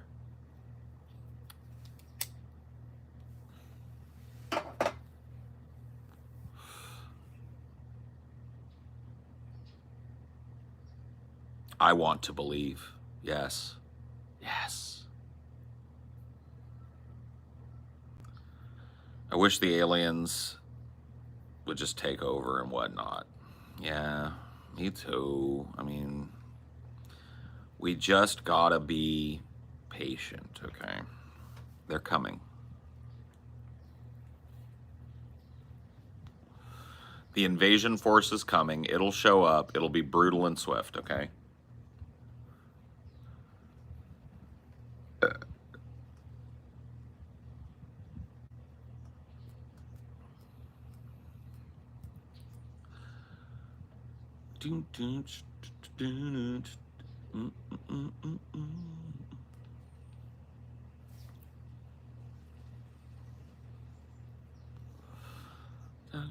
this love we have for 2 steps, twisting. I got new technology. Just need the Trisolarans to come save us from ourselves. Yeah, the Lord. Come on. Come on, Trisolaris. Fucking kick it into hyperspeed. Let's go. Let's go.